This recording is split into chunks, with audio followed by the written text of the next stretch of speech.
빠르게 치유를 할 수 있는 항염작용이 있고 항산화 작용이 있는 식품을 가능하면 많이 드시면 됩니다.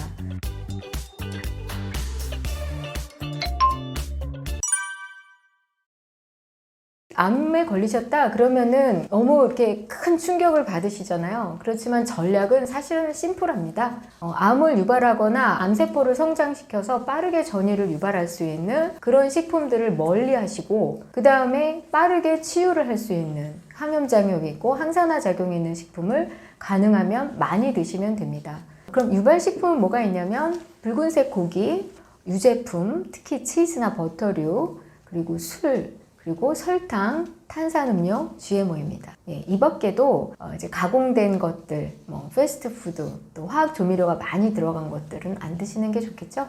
그리고 요즘은 생선도 이렇게 중금속 오염이 많기 때문에 주의하시는 게 좋습니다. 그래서 이제 채식을 권하는 이유이기도 하고요. 그러면은 치유에 도움이 되는 음식이 뭐가 있나? 이제 전 세계적으로 가장 많이 먹는 음식들을 제가 좀 선정을 해드리면은요, 간과하는 것 중에 하나가 버섯입니다. 버섯 같은 경우는 버섯 자체에 암 유발을 이제 성장하는 인자를 좀 억제시키는, 이 버섯을 하루에 하나씩만 꾸준히 드셔도 유방암이나 생식기 암을 좀 막는데, 또 성장을 전이를 시키지 않는데 도움이 된다고 합니다.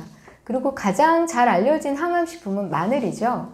저도 이제 집에서 그 흑마늘을 좀 만들어가지고 부모님께 권하거나 이러는데요. 흑마늘 같은 경우는 마늘의 그 알리신 성분이 싸한 맛을 조금 완화시켜서 누구나 드시기 좀 쉽게 드실 수 있는 장점이 있고, 또 폴리페놀 성분도 10배 정도 높다고 하니까 추천해 드릴만 하고요. 또 그 마늘을 일부러 드시기가 어렵다면 음식에 좀 자주 드시는 걸 권해드릴 수 있습니다. 마늘 자체가 간에도 굉장히 도움이 되고요. 위암이나 특히 이제 이렇게 소화기에 안 좋은 염증이 있거나 이렇게 불편하신 분들이 마늘을 좀 꾸준히 드시면 좋은데, 마늘이 이렇게 또 일부러 공복에 이렇게 아린 성분이 들어가는 생마늘을 드시려고 하지 말고, 공복일 때는 흑마늘 같은 형태로 드시는 게 좋고, 아니면 조리하실 때 충분히 넣어서 드시면 좋습니다. 그 다음에 강황인데요. 강황은 특히 장이 안 좋으신 경우나 또 대장암이나 췌장암이나 어떤 관절 쪽에 안 좋으신 분들, 온몸에 만약에 어떤 그 염증이 굉장히 많다 이런 분들이 특히 암이 아니어도 굉장히 많이 다양하게 드실 수 있는데, 아침에 디톡스 티로 드시는 강황의 양가꾸는 좀 부족할 수가 있어서요, 밥에도 강황가루를 좀 넣어서 밥을 지어 드시면 좋고요. 그리고 낮에 아몬드 우유나 귀리 우유에다가 또는 두유에다가 강황가루를 1티스푼 정도 타셔서 따끈하게 데펴서 드시면 좋습니다. 그래서 강황을 좀 가까이 하시면 좋고요. 저는 계란 대신에 두부 스크램블을 권하는 편인데, 두부를 으깨서 강황가루를 넣어서 볶으시면은 노란 계란처럼 색감도 내고 굉장히 맛도 좋습니다. 그래서 두부 스크램블도 권해드리고 싶습니다. 그 다음에 이제 베리류인데요. 베리류는 세상에서 가장 항산화 작용이 높은 식품으로 알려져 있습니다. 특히 그 붉은색을 내는 안토시아닌 성분이 굉장히 강력한 항산화 성분을 가지고 있어서 아름다워지고 싶은 여성이라면, 또 젊어지고 싶고 정력이 넘치고 싶은 남성이라면 꼭 베리류를 가까이 하셔야 됩니다. 그렇다고 베리류를 밥처럼 드실 필요는 없고요. 하루에 반 컵 정도 드시면 좋습니다. 그런데 이제 이런 방송을 보시면은 꼭 이렇게 구입을 하세요.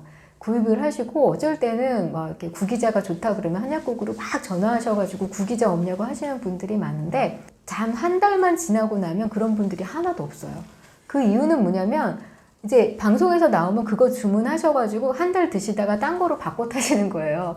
근데 그러면 효과가 없습니다. 뭐든지 루틴을 형성하셔서 꾸준하게 드시는 게 중요한데요. 베리류 같은 경우를 저는 아침에 그 고구마 드실 때 거기에 이제 두유나 아니면 아몬드 밀크로 이렇게 베리로 같이 섞어서 갈아 드시거나, 아니면은 두유 요거트 발효시키셔서 같이 토핑해서 드시거나, 이런 식으로 어떤 레시피로 같이 만들어서 꾸준하게 매일 반 컵 정도씩을 드실 것을 추천드립니다.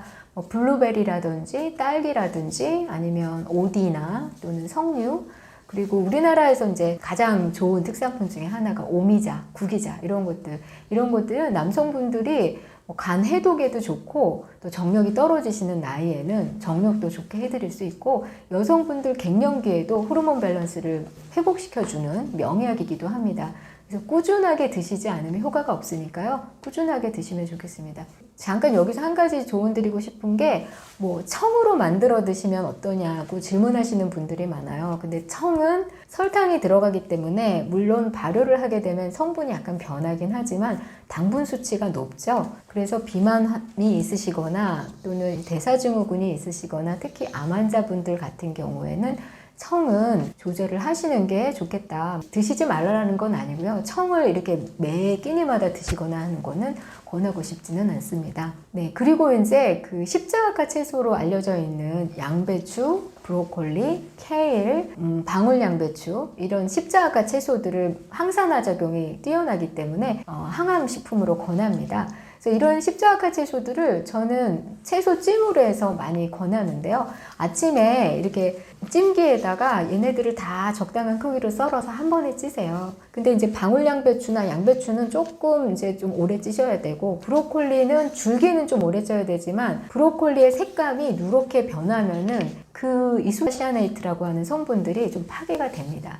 그래서 채소들을 찌시거나 조리할 때 가장 주의하셔야 될 게 색감이 살아있는 채로 조리하셔야 된다는 겁니다.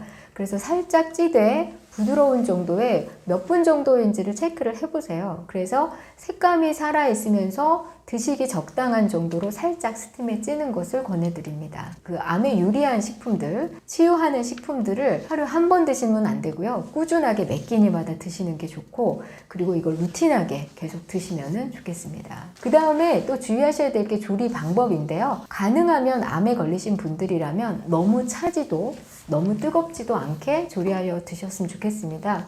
암 환자분들 중에서 몸이 냉하신 분들이 참 많아요. 근데 이제 생채소가 몸에 좋다고 그래가지고 그냥 무작정 생채식부터 하시려는 분들이 있는데, 그러다 중단하시는 분들도 제가 많이 봤거든요. 몸이 너무 냉해지니까.